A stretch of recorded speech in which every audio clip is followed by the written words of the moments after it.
मेरे प्यारे देशवासियों, नमस्कार। कोरोना के खिलाफ देश आज फिर एक बहुत बड़ी लड़ाई लड़ रहा है। कुछ सप्ताह पहले तक स्थितियां संभली हुई थी और फिर एक कोरोना की दूसरी वेव तूफान बनकर आ गई। जो पीड़ा आपने सही है, जो पीड़ा आप सह रहे हैं, उसका मुझे पूरा एहसास है। जिन लोगों ने बीते दिनों में अपनों को खोया है, मैं सभी देशवासियों की तरफ से उनके प्रति संवेदनाएं व्यक्त करता हूं। परिवार के एक सदस्य के रूप में मैं आपके दुख में शामिल हूं। चुनौती बड़ी है, लेकिन हमें मिलकर अपने संकल्प, अपने हौसले और तैयारी के साथ इसको पार करना है। साथियों, अपनी बात को विस्तार देने से पहले मैं देश के सभी डॉक्टरों, मेडिकल स्टाफ, पैरामेडिकल स्टाफ, हमारे सभी सफाई कर्मचारी भाई बहन, हमारे एम्बुलेंस के ड्राइवर्स, हमारे सुरक्षा बल, पुलिसकर्मी, सभी की सराहना करूंगा। आपने कोरोना की पहली वेव में भी अपना जीवन दांव पर लगाकर लोगों को बचाया था। आज आप फिर इस संकट में अपने परिवार, अपने सुख, अपनी चिंता छोड़कर दूसरों का जीवन बचाने में दिन रात जुटे हुए हैं।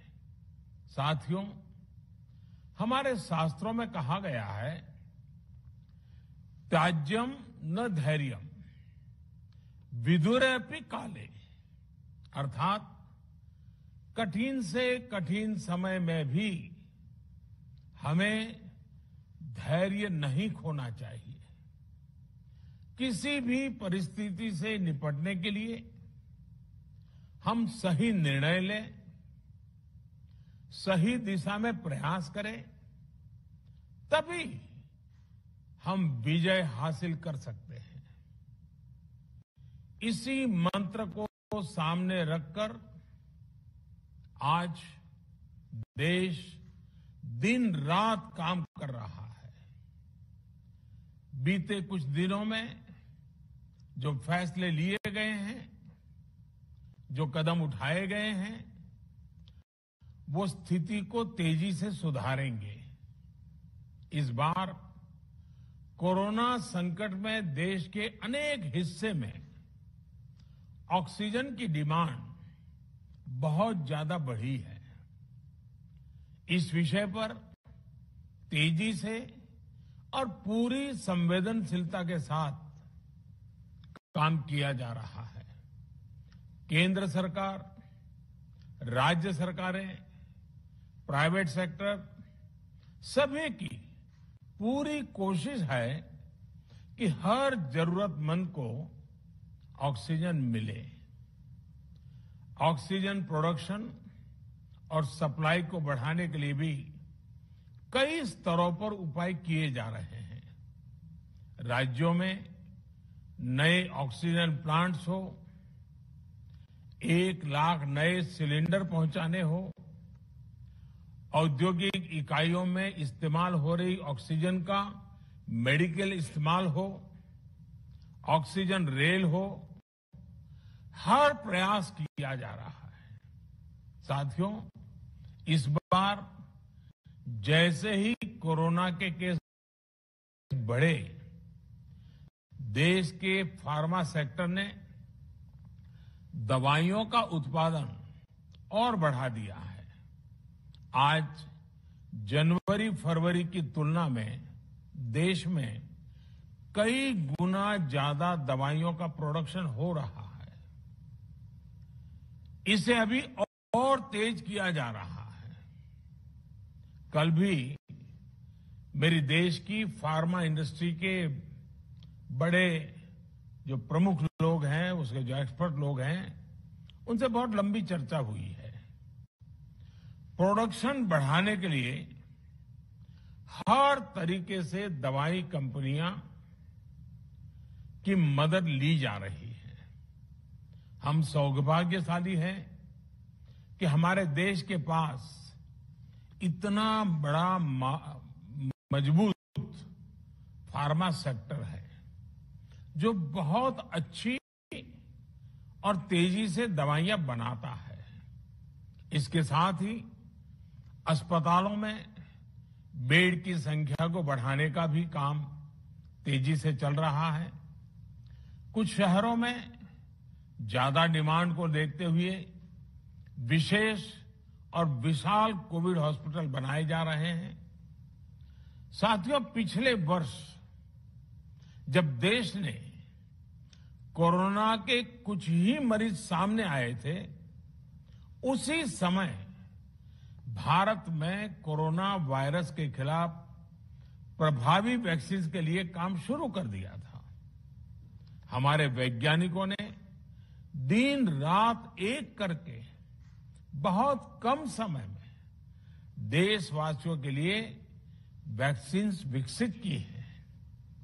आज दुनिया की सबसे सस्ती वैक्सीन भारत में है। भारत की कोल्ड चेन व्यवस्था के अनुकूल वैक्सीन हमारे पास है। इस प्रयास में हमारे प्राइवेट सेक्टर ने इनोवेशन और एंटरप्राइज की भावना का बेहतरीन प्रदर्शन किया है।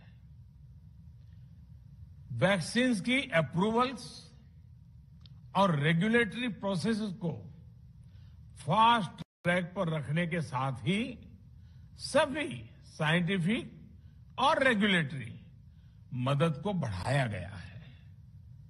यह एक टीम एफर्ट है जिसके कारण हमारा Bharat 2 made in India vaccine के साथ दुनिया का सबसे बड़ा टीकाकरण अभियान शुरू कर पाया। टीकाकरण के पहले चरण से ही गति के साथ ही इस बात पर जोर दिया गया कि ज्यादा से ज्यादा क्षेत्रों तक, जरूरतमंद लोगों तक वैक्सीन पहुंचे।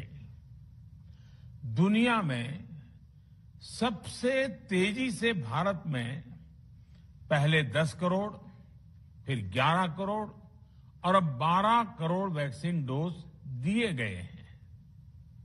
आज कोरोना से इस लड़ाई में हमें हौसला मिलता है कि हमारे health care workers, frontline corona warriors और सीनियर सिटीजन्स के एक बड़े हिस्से को वैक्सीन का लाभ मिल चुका है।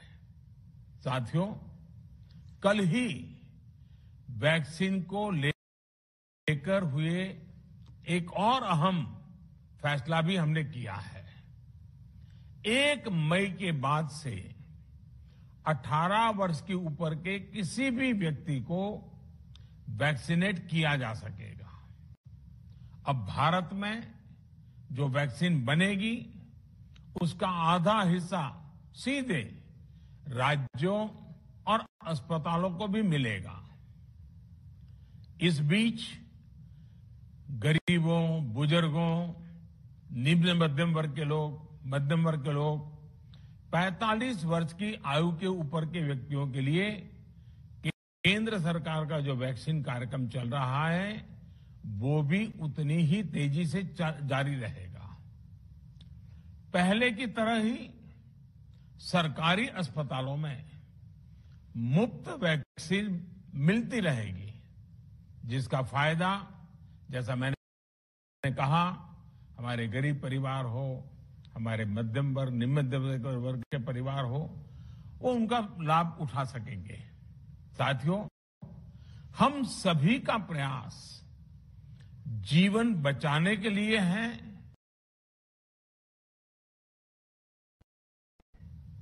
और जीवन बचाने के लिए तो है ही। प्रयास से भी ये है कि आर्थिक गतिविधियां और आजीविका कम से कम प्रभावित हो।